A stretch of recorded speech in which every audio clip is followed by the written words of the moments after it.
ನಮಸ್ಕಾರ ದೇವರು. ಗಾಡಿ ಪಂಚರ್ ಆಯಿತು ಅಂತ ಹೇಳಿದ್ನಲ್ಲ ನೆನ್ನೆ ಲಾಗಲ್ಲಿ ಹೋಗಿ ನಾನು ನನ್ನ ತಮ್ಮ ಟೈರ್ ಪಂಚರ್ ಹಾಕ್ಸೋಣ ಅಂತ ಚಿಕ್ಕನಳ್ಳಿ ಗೇಟ್ ಹತ್ರ ಇರೋ ಓಲ್ವಾ ಕಂಪ್ನಿ ಅಪೋಸಿಟ್ ಇರೋ ನಮ್ಮ ಹುಡುಗನ ಅಂಗಡಿಗೆ ಹೋದ್ವಿ. ಗಾಡಿ ಕೆಲಸ ಮಾತ್ರ ಚೆನ್ನಾಗಿ ಮಾಡ್ತಾನೆ. ಗ್ರೀಸ್ ಹೊಡಿಯೋದಾಗಲಿ, ಏರ್ ಚೆಕಪ್ ಆಗಲಿ, ಗಾಡಿ ಒಳಗಡೆ ಏರ್ ಕ್ಲೀನಿಂಗು ಎಲ್ಲ ಕೆಲಸ ಎಲ್ಲ ಸೂಪರು. ಏನೇ ಇದ್ರೂ ಕೆಲಸ ಹೋಗಿ ಚೆನ್ನಾಗಿ ಮಾಡಿಕೊಡ್ತಾರೆ. ಮತ್ತು ಅಲ್ಲಿಂದ ಮನೆಗೆ ಬರೋಷ್ಟರಲ್ಲಿ ನಮ್ಮ ಅಣ್ಣನ ಮಗ ಒಂದು ಪಾಪ ಆಗಿತ್ತು, ನೋಡೋಣ ಅಂತ ನಮ್ಮ ಫ್ಯಾಮಿಲಿ ಜೊತೆ ಹೊರಟ್ವಿ. ಹೋಗಿ ನಂದಗುಡಿಲಿ ಅವ್ನ ಬಟ್ಟೆ ತೊಗೊಂಡು ಅಲ್ಲಿಂದ ನಮ್ಮ ಹೊರಟ್ವಿ. ನೋಡಿ, ಅಣ್ಣ ತಮ್ಮಂದ್ರೆ ಅಂದರೆ ಹಿಂಗಿರ್ಬೇಕು ಒಂದು ಕನೆಕ್ಷನ್ನು. ಮತ್ತು ಅಲ್ಲಿಂದ ಅವ್ರವ್ರು ಎಂಟ್ರಿ ಆದ್ವಿ. ರಾಚಾಪುರ, ಚಿಂತಾಮಣಿಯಿಂದ ಹಿಂದೆ ರಾಚಾಪುರ ಅಂತಿದೆ, ಅಲ್ಲೋಗಿ ನಮ್ಮ ಅಣ್ಣನ ಮಗ ನೋಡಿ ತುಂಬ ಖುಷಿ ಆಯಿತು. ನಮ್ಮ ಹಂಸಕುಡಿ ಇನ್ನೊಬ್ಬ ಕಾಲಿಟ್ಟ. ಅವನಾದ್ಮೇಲೆ ನೋಡಿ ನಮ್ಮ ಅಣ್ಣನ ಮಗನಿಗೆ ಇವಾಗಲೇ ಡ್ರೈವಿಂಗ್ ಮೇಲೆ ಇಷ್ಟೊಂದು ಹುಚ್ಚು. ಹಿಂಗಾದರೆ ಮುಂದೆ ಹಿಂಗೆ ಇದೇ ಜೀವನ ಆದರೆ ಇನ್ನೂ ಖುಷಿನೇ ಬಿಡಿ.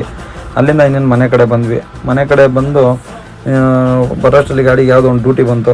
ಡ್ಯೂಟಿಗೆ ಹೋಗೋಣ ಅಂತ ಹೊರಟ್ರೆ ನೋಡಿ ಅಮ್ಮ ನೋಡ್ತಾಯಿದ್ರು. ಅಲ್ಲಿಂದ ಸಿಟಿಗೆ ಬಂದೆ. ಮಾಮೂಲಿ ಟ್ರಾಫಿಕ್ ಗೊತ್ತೇ ಇರೋದೆ ನಿಮಗೆ. ಸಿಟಿ ಮೆಜೆಸ್ಟಿಕ್ಗೆ ಬಂದು ನೋಡಿದೆ, ಕಸ್ಟಮರ್ ಇನ್ನೂ ಬಂದಿರಲಿಲ್ಲ, ನಾನೇ ಬೇಗ ಬಂದಿದ್ದೆ. ಅಲ್ಲಿಂದ ಕಸ್ಟಮರ್ ಬಂದರು, ಪಿಕಪ್ ಮಾಡಿಕೊಂಡು ಅಲ್ಲಿಂದ ಹೊರಟೆ. ನೋಡಿ, ಇವರು ಗಾಡಿ ಬುಕ್ ಮಾಡಿದವರು, ತುಂಬ ಥ್ಯಾಂಕ್ಸ್ ಅಣ್ಣ ಗಾಡಿ ಬುಕ್ ಮಾಡಿದ್ದಕ್ಕೆ.